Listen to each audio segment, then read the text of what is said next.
저녁 시간 사도 바울의 인생을 함께 찾아가고 있습니다.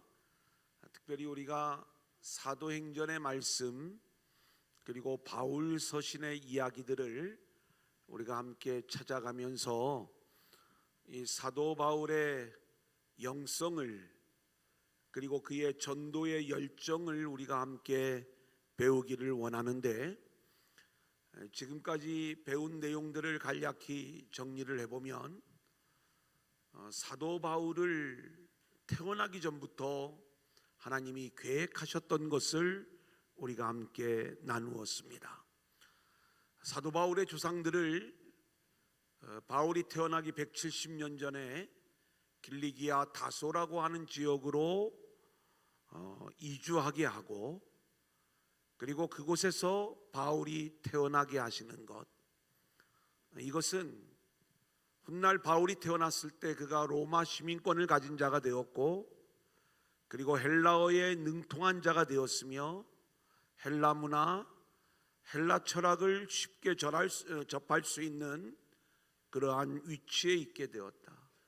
그리고 그의 직업이 천막 제조업자로서 이제는 전 세계를 향한 비전과 포부를 가진 그러한 인물로 태어나 성장하게 되는데, 하나님은 복음이 땅끝까지 가는 그 일들에 있어서 특별히 이방인을 위한 사도로 이 바울을 계획하시고, 그의 출생부터 그의 모든 삶의 배경을 활용하시는 내용들을 우리가 함께 나누었습니다. 그런데 그는 철저한 바리새인이었고, 그리고 베냐민 지파였고, 그리고 스스로를 율법에 열심히 있는 자로 소개를 하고 있는데, 그만큼 최고의 율법주의자였고, 그리고 가말리엘 문화에서 철저히 랍비로스의 교육을 받으면서 철저한 유대인의 길을 걸어가게 되는데, 이런 그의 열정적인 성격과 그리고 율법의 최고의 전문가인 그의 모습을 하나님이 바꾸어셔서 이제는 그 열정을 복음을 향한 열정으로 바꾸어 내시고, 그리고 율법이 어떻게 복음으로 바뀌어지는가를 우리에게 알려주는 그러한 놀라운 일을 사도 바울이 감당하게 되는 거예요.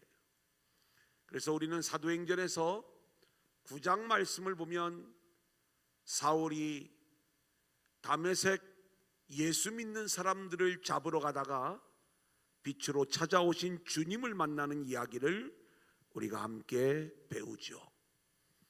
그리고 이제 하나님의 계획 속에 그가 아라비아로 갔다가 3년 만에 돌아오게 되는데, 이때 자신들을 쫓아온 이 나바트 왕국의 고관들을 피해서 다메섹을 도망쳐 나와 예루살렘으로 간 다음에 다시 자기 고향으로 돌아가는 이야기를 우리가 함께 나누었습니다.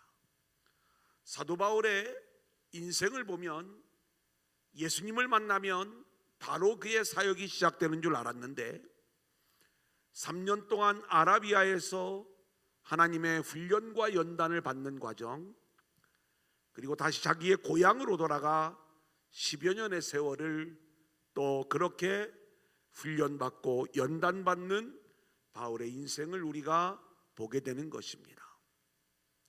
드디어 하나님의 때가 되었어요. 안디옥 교회가 세워지고 예루살렘 교회에서 바나바를 안디옥 교회 지도자로 파견하였을 때, 바나바는 다소 자기 고향에 돌아가 있는 사울을 기억해내고 그 사울을 데려옵니다. 그리고 안디옥 교회에서 함께 동역을 하게 되는데, 성령의 강권적인 역사로 말미암아 이 안디옥 교회는 바나바와 바울을 이제 전도 여행의 선교사로 내주게 되죠. 그래서 우리가 사도행전 13장 14장의 말씀을 보면 사도 바울의 1차 전도 여행의 이야기, 그리고 15장부터 제2차 전도 여행의 이야기, 그리고 18장부터 제3차 전도 여행의 이야기까지를 우리가 함께 나누었던 거예요. 하나님께서 사도 바울을 통해서 어떻게 복음을 증거해 나가셨는가라고 하는 것들을 우리가 하나하나 이렇게 그 여정 속에 배우면서 이제 3차 전도 여행이 마쳐지고 나서 사도 바울은 예루살렘으로 돌아오게 됩니다. 1차 전도 여행을 마치고는 안디옥으로 돌아왔죠. 2차 전도 여행을 마치고도 안디옥으로 돌아왔는데, 이번에는 그가 그토록 그리던 이 예루살렘으로 돌아와서 동족들에게 복음을 전하기를 원했던 사도 바울의 이야기를 오늘 우리가 공부하게 되는 거예요. 여기서 우리가 이제 사도 바울의 사도행전에 나오는 인생의 과정들을 먼저 살펴보고, 그리고 바울의 편지들을 우리가 함께 또 살펴보게 될 것인데, 1차 전도 여행 마치고 나서 2차 전도 여행이 시작되기 전에 우리는 이 유대에 있는 형제들이 안디옥에 와서 율법과 할례를 행할 것을 권장했던, 그리고 이 일로 인하여 이제 격렬한 토론이 일어나게 되었고, 결국 예루살렘 사도회의를 통해서 이방인들에게는 더 이상 짐을 지어주지 않는 것으로 결론 지어진 예루살렘 사도회의의 내용들을 우리가 함께 나눈 적이 있습니다. 이때 사도 바울은 이제 자신이 첫 번째 전도 여행을 다녀왔던 이 갈라디아 교회 안에도, 이 갈라디아 교회라고 하는 곳은 이제 구보로를 지나서 버가, 비시디아 안디옥, 이고니온, 루스트라, 더베로 이어지는 이 남쪽 갈라디아 지역을 이야기하는 거예요. 이쪽 지역에도 유대에서부터 파견된 형제들이 여전히 할례와 율법을 주장한다는 이야기를 듣고 갈라디아서를 기록을 하죠. 이게 이제 첫 번째 바울의 편지가 되는 것이고, 이제 제2차 전도 여행 중에 그 전도 여행의 여정이 이제 아시아에서 더 이상 성령님이 전도하는 것을 막았을 때 복음이 유럽으로 흘러가게 되죠. 그래서 빌립보, 데살로니가, 베레아, 아덴, 고린도로 이어지는 제2차 전도 여행의 여정을 우리가 함께 나누었습니다.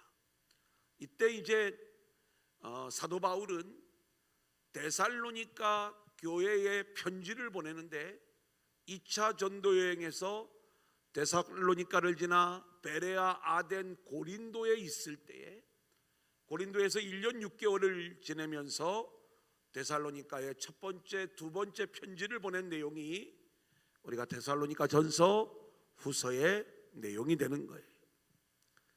근데 사도 바울의 마음은 늘 예루살렘에 있었어요. 어떻게 하면 여전히 유대교에 빠져 있는 이들에게 그리스도의 복음을 전할 수 있을까? 그래서 이 사도 바울은 3차 전도 여행, 그 3차 전도 여행의 핵심은 에베소였죠. 그리고 이 에베소에서 사도 바울이 고린도 교회로 편지를 보내는 고린도 전서를 기록을 하고, 또 우리가 이제 전서 후서의 내용들을 살펴보면 3번의 편지를 보내는 것으로 보여지는데, 우리 성경에는 전서와 후서 2개의 편지만 나와 있는 거예요. 고린도를 방문하러 가면서 마게도냐에서 2번째 편지를 보내게 되는 것이고요. 그리고 고린도에 있을 때에 이제 바울의 계획은 예루살렘으로 돌아가 자기 동족에게 복음을 전하고, 그리고 로마에 가서 또 복음을 전하고, 그리고 로마를 거쳐 서바나로 가는 자신의 복음 전도의 계획이 있었던 거예요. 그래서 이제 로마 교회에 편지를 보내는 겁니다. 우리가 로마서를 공부할 때 사도 바울이 자기 동족을 향한 강력한 사랑과 열망을 가지고 있지만 예루살렘 교회와 그리고 유대인들이 사도 바울을 대적하는 자들이 너무나 많이 있는 거예요. 그랬을 때 이 사도 바울과 예루살렘 교회 유대인들을 중재해 줄 수 있는 사람들이 누군가? 이게 로마 교회였던 거예요. 그래서 로마 교회에 편지를 보내면서 그 역할을 감당해 주기를 원했던 것이죠.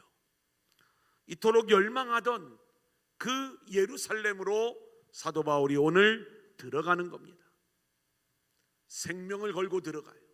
과연 어떠한 내용들인지 우리가 함께 살펴보도록 하는데, 먼저 예루살렘으로 들어가기 전에 바울의 선교 여정의 특징 두 가지 우리가 살펴보고, 그리고 그 귀한 내용 우리가 함께 진행하도록 하겠습니다. 첫 번째 대지의 2번을 보면 되겠습니다. 사도행전 21장 4절 같이 볼까요? 시작. 제자들을 찾아 거기서 이래를 머물더니 그 제자들이 성령의 감동으로 바울도 예루살렘에 들어가지 말라 하더라. 여러분, 오늘 이 장면을 보면 실제로 사도 바울은 철저히 성령님께 이끌린 선교의 여정을 걸어갔던 것을 우리는 보게 됩니다. 그런데 그 성령의 이끄심이 충돌이 나고 있는 거예요. 오늘 말씀을 보면 제자들이 바울의 예루살렘행을 가로막고 있는데 이들이 어떤 생각을 가지고 바울을 막고 있는가? 여기 말씀을 보면 그 제자들이 성령의 감동으로 바울더러 예루살렘에 들어가지 말라 하더라, 이렇게 말씀을 하고 있는 거죠. 자, 지금 바울은 성령의 감동을 따라 예루살렘으로 들어가려고 하는 것이고, 또 이것을 만류하고 있는 제자들은 성령의 감동으로 바울의 예루살렘행을 가로막고 있는 거예요. 누가 옳고 누가 틀리단 말인가? 제자들이 받았던 성령은 다른 성령을 이야기하는가? 그건 아니겠죠. 성경이 우리 가운데 말씀하고 있는 거니까 둘 다 옳은 거예요. 이 제자들은 성령의 감동 속에 바울이 이곳에 가면 분명히 붙잡히게 될 것이고 고난을 당하고 어려움을 당할 걸 성령의 감동으로 알게 된 거예요. 그래서 그 길을 만류하고 있는 이 장면을 보게 되는 거죠. 하지만 사도 바울은 더 깊이 성령의 인도함을 받는 거예요. 제자들이 막고 있는 것처럼 내가 가면 고난을 당할 것을 알고 있지만 그 고난 속에도 불구하고 가서 감당해야 될 사명이 있기에 생명을 걸고 성령의 인도함을 받아 예루살렘을 향하여 나아가는 이 모습을 우리는 보게 되는 것입니다. 사랑하는 여러분, 저와 여러분의 인생도 마찬가지예요. 저와 여러분의 인생은 늘 영원한 하나님 나라 그 주님 안에서 이미 구원을 누리고 있지만 그 구원의 완성을 향하여 나아가는 게 우리의 인생들인 거예요. 근데 이 길을 우리가 향하여 나아갈 때에 우리 앞에는 수많은 십자가가 놓여 있고 그리고 고난의 길이 우리 앞에 놓여 있는 것을 보게 되는 것입니다. 이때 중요한 것은 사람의 뜻이나 사람의 환경의 지배를 받지 않고 우리 모두의 인생이 오직 성령의 인도함을 받아야 될 줄로 믿습니다. 아멘. 그러기 위해서는 늘 성령님을 사모하고 아멘. 그리고 성령님 앞에 민감할 수 있기를 소원하고요. 아멘. 그리고 성령님께 집중하고 순종하면 성령께서 우리의 앞길을 인도해 주실 줄로 믿습니다. 아멘. 자, 두 번째 원리 5절로 6절입니다. 같이 볼까요? 시작. 이 여러 날을 지낸 후 우리가 떠나갈새 그들이 다 그 처자와 함께 성문 밖까지 전송하거늘 우리가 바닷가에서 무릎을 꿇어 기도하고 서로 작별한 후 우리는 배에 오르고 그들은 집으로 돌아가니라. 사도 바울의 선교 여정의 첫 번째 원리는 성령의 인도함을 받았다고 그랬어요. 두 번째 원리는 철저히 기도하며 기도보다 앞서지 않는 기도를 앞세우는 여정이었다, 이렇게 말씀을 드릴 수가 있겠습니다. 바울의 목표가 정해졌어요. 성령의 인도함을 받아 예루살렘으로 가는 거예요. 그리고 두로 지역 성도들의 환대와 환송을 받았어요. 이제 가면 되는데, 그럼에도 불구하고 바울은 배를 타기 전에 한 일이 있었는데, 오늘 말씀을 보니까 그곳에서 무릎을 꿇고 기도하는 거예요. 여러분, 이 기도는 철저히 나의 모든 것을 하나님께 맡기는 것, 할렐루야, 이것이 우리의 기도의 모습인 줄로 믿습니다. 나의 안전을 구하는 기도가 아니라 끝까지 하나님의 뜻을 붙잡게 하여 주옵소서. 아멘. 하나님의 뜻에 순종하게 하여 주옵소서. 아멘. 저와 여러분의 인생도 하나님의 이끄심 앞에 우리가 그렇게 기도하며 하나님의 인도함을 받는 저와 여러분들이 될 수 있기를 소원합니다. 자, 이제 두 번째 대지 예루살렘으로 들어갑니다. 11절 같이 볼까요?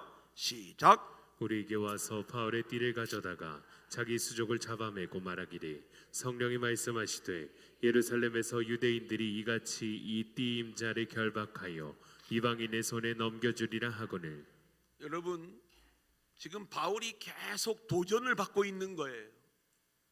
근데 누구에게 도전을 받냐 하면 예수를 잘 믿고 성령에 민감한 사람들의 도전을 받고 있는 거예요.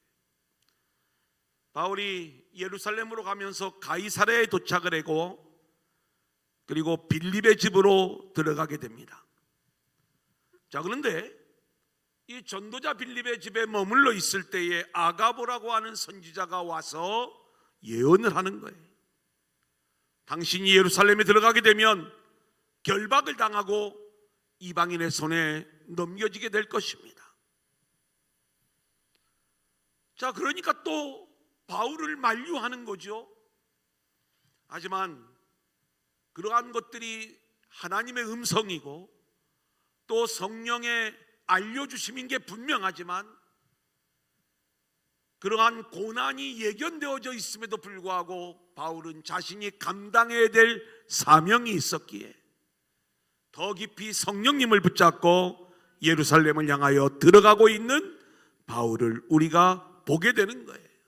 그래서 바울은 내가 죽기를 각오하고 들어간다 이야기하고 있죠. 자, 13절입니다. 시작. 바울이 대답하되 여러분이 어찌하여 울어 내 마음을 상하게 하느냐.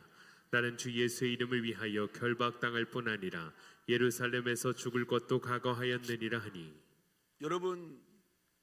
여러분은 어떤 인생의 각오를 하고 인생을 살아가고 있습니까? 바울은 오직 복음만을 위하여 자신의 인생을 걸고 살아가고 있는 거예요. 많은 생각들을 좀 하게 돼요. 오늘도 아침에 이제 우리 목회 형제들 모임이 우리 교회에서 있었어요. 이제 형제 중에 한 분이 교회가 이제 좀 정말 목회를 잘 할 수 있는 그러한 더 좋은 여건의 임지가 이렇게 나타나고, 그래서 이분이 이제 가기만 하면 되는 거예요. 일본도 좀 같이 갔다 왔는데 비행기를 타기 전에 저한테 와가지고 목사님 제가 어떻게 해야 될까요? 가라고 제가 그랬어요. 이제 가서 멋지게 한번 그 사명을 좀 감당해 보셔라. 그러면 좋겠다. 근데 이제 본인이 왜 제가 그분을 좀 특별히 이렇게 좀 아끼냐면 제가 걸어온 길을 똑같이 걸어오는 거예요. 그래 이제 그 어려운 개척의 과정부터 시작을 해가지고 이렇게 지금까지 오게 되었는데, 이분이 이제 좀 더 뭔가 어떤 여러 가지 일들을 좀 감당할 수 있을 것 같다, 이런 생각들이 드는데 마침 이제 그러한 길들이 이렇게 좀 열리기 직전인 거죠. 그리고 많은 분들이 이분을 응원하고 또 그렇게 좀 하기를 원하는 그러한 마음이 있었는데, 이제 오늘 아침 왔을 때 어떻게 결정했냐고 이렇게 물어봤더니 안 가기로 했다고. 왜 안 가시냐고 이제 웃으면서 물어봤는데, 물론 뭐 여러 가지 이제 환경과 여건이 있었지만 본인이 여태까지 이렇게 섬겨왔던 일들,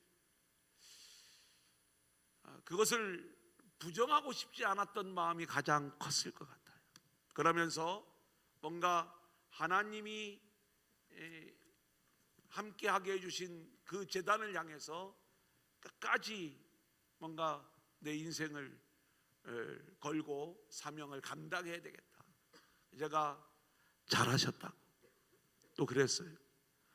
사실 또 제 마음 속에서는 그 모습이 더 귀하고 멋진 모습이다, 이런 생각들을 갖기도 했어요.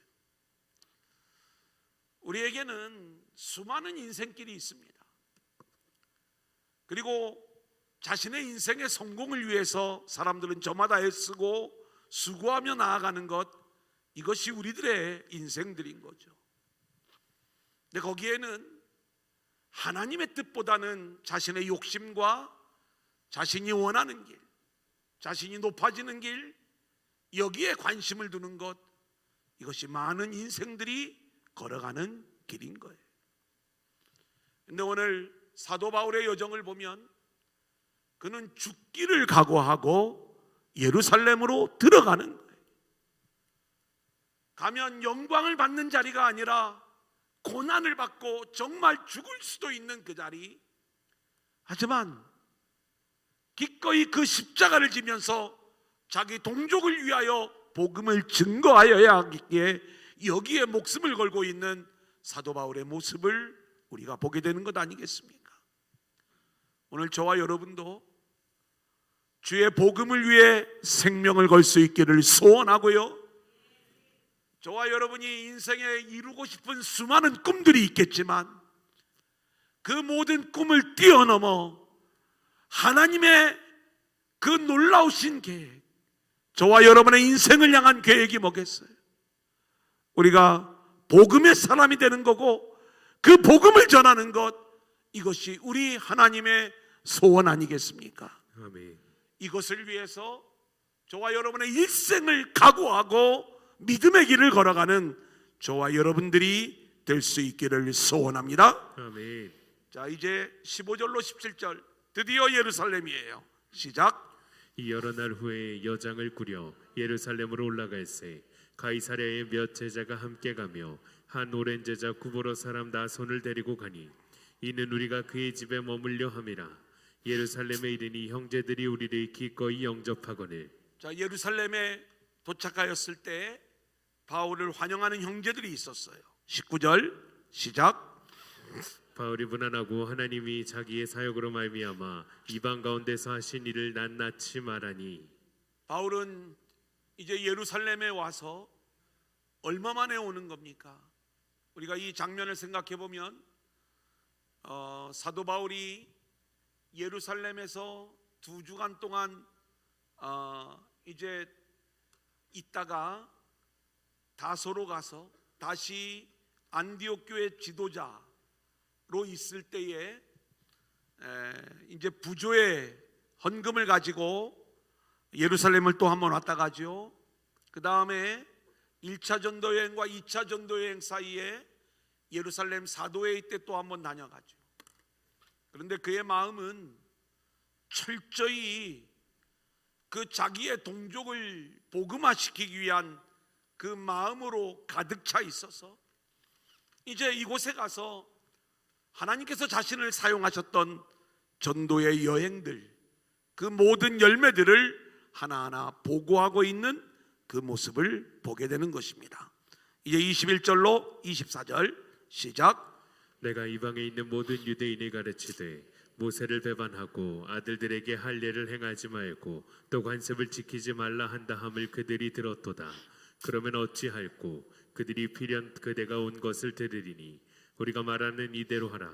서원한 네 사람이 우리에게 있으니 그들을 데리고 함께 결례를 행하고 그들을 위하여 비용을 내어 머리를 깎게 하라.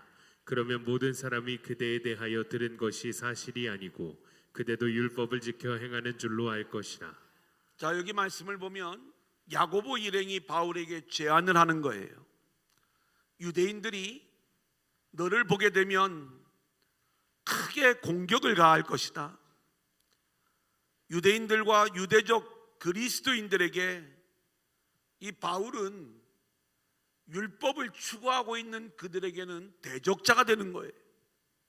그래서 바울이 율법을 지키고 있다는 사실을 행동으로 보여주라는 거예요. 그래서 결례를 행할 것을 지금 권면하고 있는 거죠. 어쩌면 이 장면은 바울이 받아들일 수 없는 그러한 내용일 수가 있습니다. 바울의 자신의 어떤 주장, 여태까지 걸어온 길.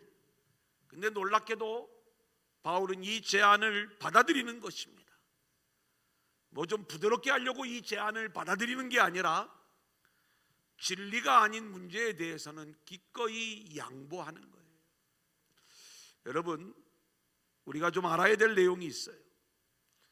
성도는 본질적인 문제에 대해서는 생명을 걸고 지켜야 되지만 비본질적인 문제에 대해서는 기꺼이 양보할 수 있는 우리의 모습들이 되어야 할 줄로 믿습니다. 이제 우리 유성지방 감리교회 이제 어떻게 하다 보니까 저도 지도자의 위치에 자꾸 올라가다 보니까 어떤 일들을 결정해 줘야 되는 그러한 일들이 자꾸 생겨나게 돼요. 근데 이제 원칙이라는 게 있고 또 좀 우리가 이 지켜야 될 어떤 내용들이 있지만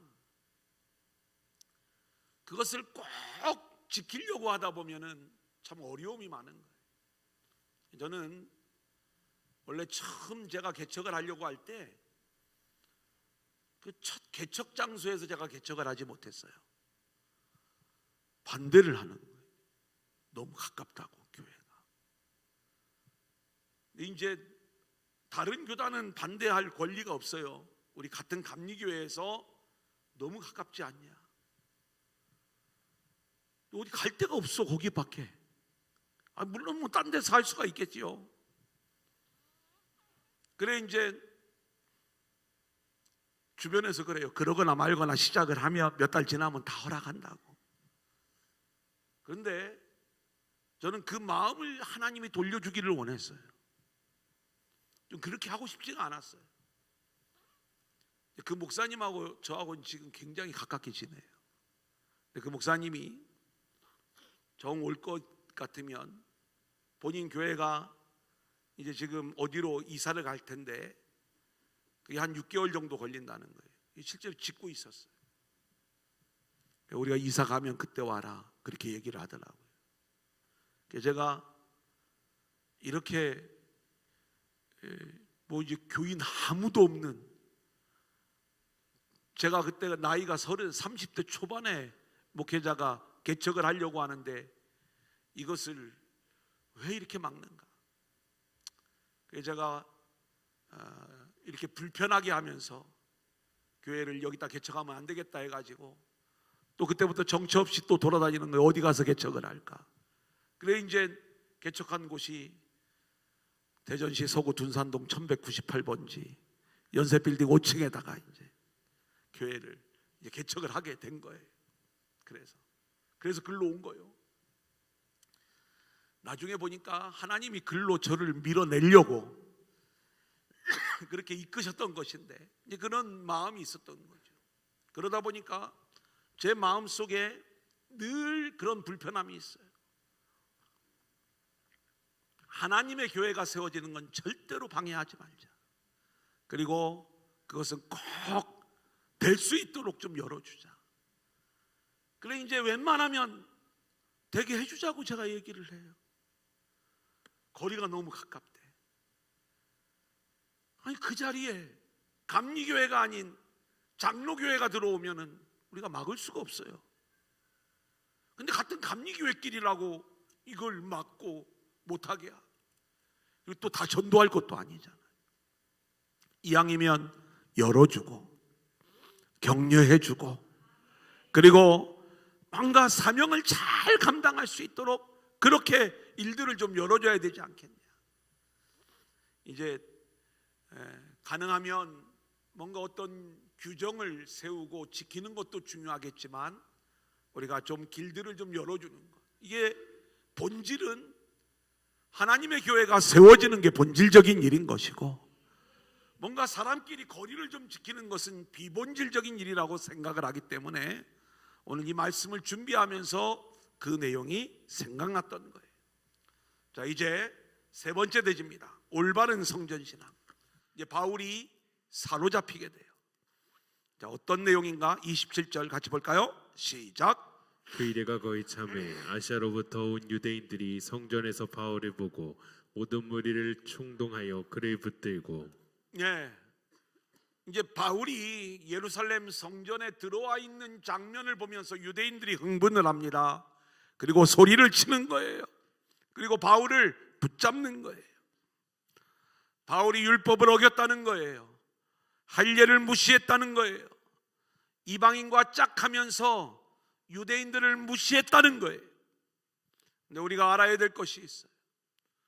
여러분, 우리는 이 성전 안에서 사람의 소리가 성전을 지배하게 되면 그 성전은 무너지게 되어져 있는 거예요.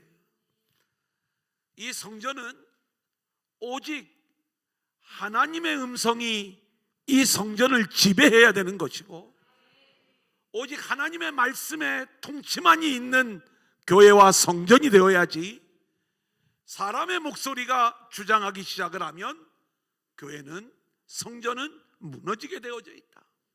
마태복음 16장 18절을 볼까요? 시작. 또 내가 내게 이르노니 너는 베드로라. 내가 이 반석 위에 내 교회를 세우리니 음부의 권세가 이기지 못하리라. 교회를 세우시는 분은 주님이십니다.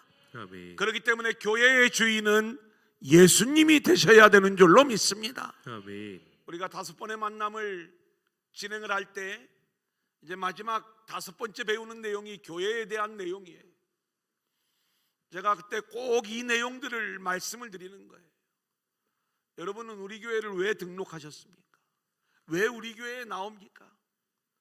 뭔가 내가 생각한 기준에 맞는, 또 내 마음에 뭔가 흡족한 그러한 내용들이 있다 보니까 교회를 등록하게 되는 거죠. 근데 실제로 교회 안에 들어와 보면은 내 생각에 맞지 않는 모습들이 하나하나 나오기 시작을 해요. 좋은 교회인 줄 알았는데 여기도 똑같네. 그건 똑같지 뭐. 그런 모습들이 다 있죠. 굉장히 복음적인 교회인 줄 알았는데,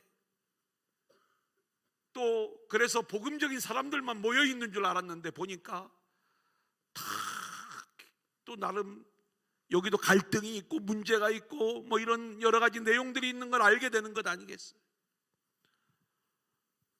또 목사님의 어떤 목회의 방향이 본인과 맞지 않을 때 왜 목사님이 이렇게 행동하지? 뭔가 또 걸리는 그러한 부분들이 있잖아요. 근데 우리가 그러한 어떤 본인들의 생각이 너무나 강하고 맞지 않을 때에는 마음속에서 이 공동체가 나하고 맞지 않는가?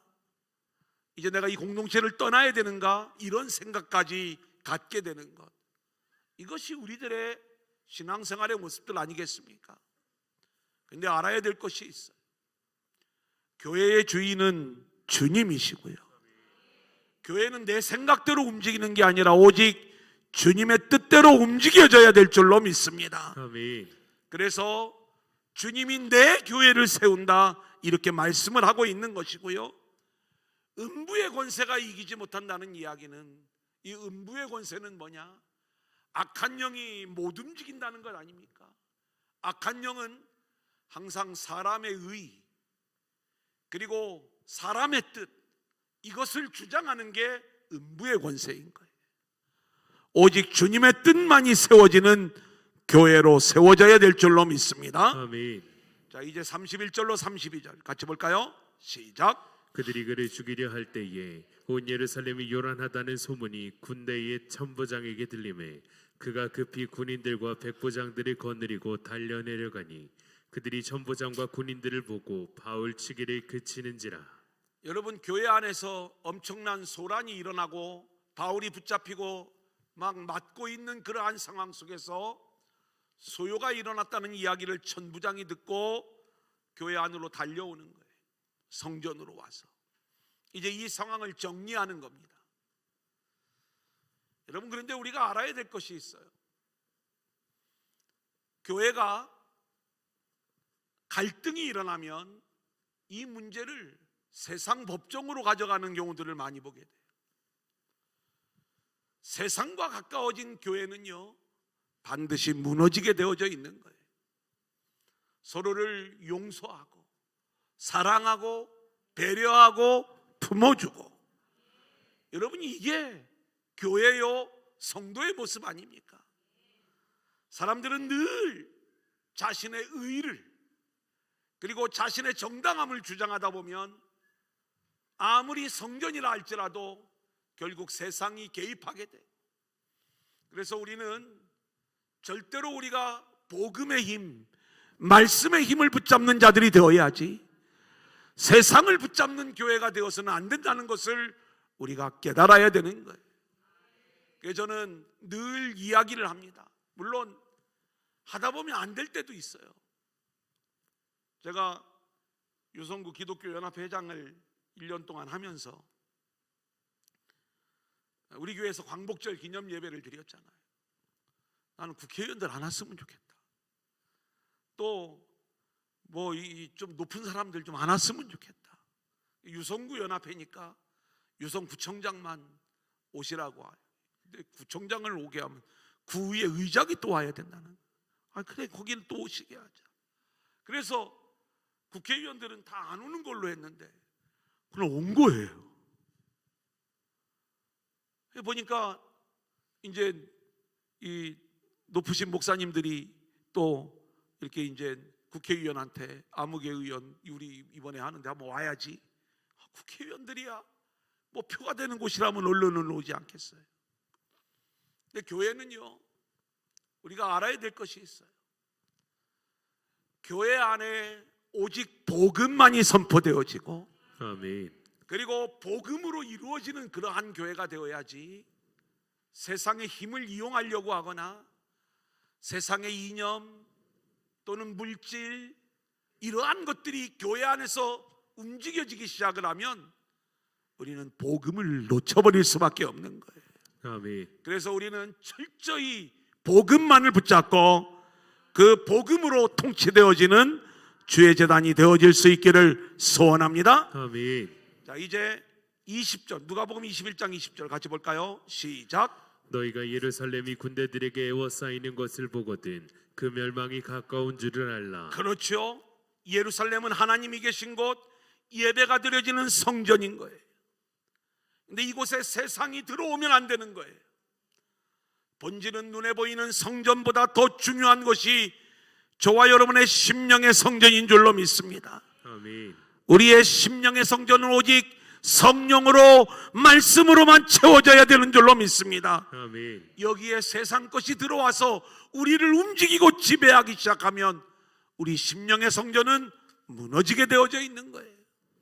자, 21장 30절 같이 볼까요? 시작. 온 성이 소동하여 백성이 달려와 모여 바울을 잡아 성전 밖으로 끌고 나가니 문들이 곧 닫히더라. 보세요. 바울이 끌려나가고 있는 거예요. 은혜 받은 사명자들이 끌려나가는 성전은 결국 무너지게 되어 있는 거예요. 바울은 주님이 택하신 백성이고 은혜 받은 자예요. 주님을 위해 죽기를 각오하고 살아온 자예요. 이런 바울이 성전 밖으로 끌려나가는 모습이죠. 사랑하는 여러분, 오늘 하나님께서 저와 여러분들이 물론 자격은 없지만 우리에게 십자가의 은혜로 하늘의 의를 부어주셨어요. 그렇다면 우리는 서로를 품어주고 서로를 주의 전으로 이끄는 존재들이 되어야지, 사람을 밀어내고 너는 우리 교회에 맞지 않아, 또 우리 교회에 어울리지 않아 이래가면서 우리 주님이 의인으로 인정해 주신 그 영혼들을 하나하나 몰아내는 이러한 교회가 되어서는 안 되는 것이죠. 이렇게 의인이 쫓겨나갈 때 결국 그 교회는 은혜의 문, 구원의 문, 축복의 문이 닫혀지게 되는 거예요. 오히려 이 문이 활짝 열리고 가난하고 병들고 눌린 자들이 오히려 이곳에 들어와 생명과 구원의 은혜를 누려야 되는 줄로 믿습니다. 우리가 복받는 성전 생활을 하려면, 그렇기 때문에 우리는 이곳에서 늘 하나님을 찬양하고 예배해야 되고요, 그리고 만민이 기도하는 집으로 세워져야 되는데, 이 기도는 내 소원을 성취하는 기도가 아니라 철저히 하나님의 뜻을 붙잡는 기도인 거예요.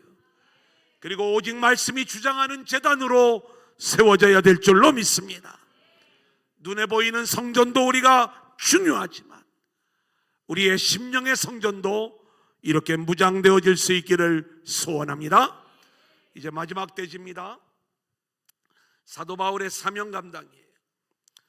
예루살렘 성전에서 사로잡힌 이 바울이 로마 군대 천부장으로부터 보호를 받고 있는 중에 유대아 백성들에게 복음을 전할 수 있는 기회를 얻게 되는 거예요. 보면 이 천부장은 목적이 따로 있어요. 그에게는 이 바울이 골칫거리인 거예요. 왜냐하면 바울이 없었을 때는 소요가 없었어요. 바울이 예루살렘에 옴으로 말미암아 그 성의 치안에 문제가 생겨버린 거예요.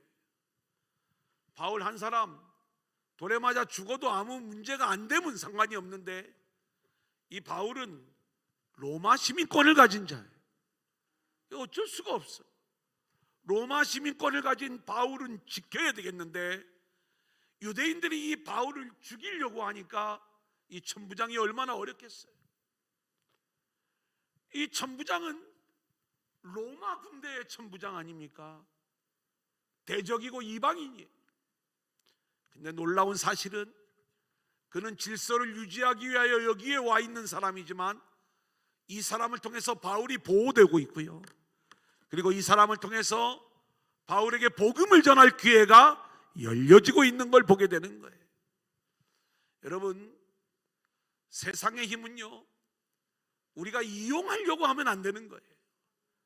근데 하나님은 놀랍게도 하나님의 역사 속에 오히려 우리를 대적해오는 세상의 힘을 여기오게 해서 이제는 놀라운 복음 증거의 기회로 이 모든 내용들을 사용하고 계시는 장면을 우리가 보게 되는 거예요.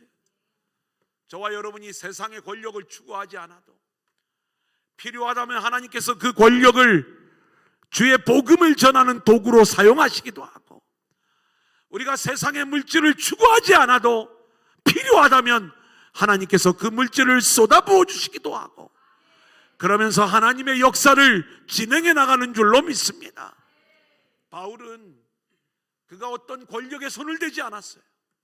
근데 하나님이 그렇게 천부장을 통해서 바울을 보호하시면서 복음을 전할 기회를 열어주고 계시는 거죠. 2번을 보겠습니다. 예루살렘에 거주하는 천부장 글라우디오 루시아, 이 본명입니다. 두 가지 어려운 문제를 안게 되었어요. 예루살렘에 소동이 일어나지 않도록 치안을 유지하는 일, 그러기 위해서는 과격한 유대인들을 잘 달래어야 됐던 거죠. 그런데 이 과격한 유대인들이 바울을 죽이려고 결사대까지 조직을 하는 상황이에요. 그런데 그의 책임 중에 또 하나는 로마 시민권자인 바울을 보호할 책임이 있었던 거잖아요. 그래서 이 바울을 죽이려고 하는 결사대로부터 이 바울을 보호하기 위해서 이 천부장이 바울을 이제 어디로 보내냐면 총독에게로 보내는 장면을 보게 됩니다. 그래서 유대지방 전체를 다스리는 총독에게 이제 이 사도 바울을 비밀리에 보내게 되죠. 이제 이 기회로만 이 일로 말미암아 결국 사도 바울은 벨릭스 총독, 그리고 베스도 총독, 그리고 아그리파 왕 앞에서 복음을 전할 수 있는 놀라운 기회를 얻게 되는 거예요. 3번을 보겠습니다. 자, 우리가 이제 이 내용은 다음 주에 이제 간략하게 한번 살펴보고, 그 다음에 이제 사도행전 마지막 그 로마로 가는 이야기까지를 우리가 다음 시간에 하려고 하는데, 이 가이사랴에서 사도 바울이 재판을 받는데, 이 사도 바울의 그 사명 감당의 모습을 보면 자기의 유익을 구하지 않아요. 모든 것이 불리한 재판에서 자기를 변명하려고 하지 않아요. 그는 이 가이사랴에서의 재판 속에서도 그가 오직 구하고 있던 것이 있다면 어떻게 하면 그리스도의 복음을 전할 수 있을까? 그래서 자신에게 주어진 모든 상황에서 복음을 철저히 전하고 있는 사도 바울의 모습을 보게 되는 것이죠. 그가 로마로 가서도 죄수의 신분으로 로마로 가는 것, 다른 이유가 아니에요. 오직 복음이 그의 모든 일생의 이유였던 것을 우리는 보게 되는 것입니다. 사랑하는 여러분, 그렇다면 저와 여러분의 인생의 존재 이유도 오직 복음을 전하는 데 있어야 될 줄로 믿습니다. 왜 하나님이 나를 이 학교에 보내셨는가? 왜 하나님이 나를 이 직업으로 이끄셨는가? 왜 하나님이 나를 이곳으로 이사하게 하셨는가? 왜 하나님이 나를 이런 사업을 하게 하시고 이런 사람들을 만나게 하시는가?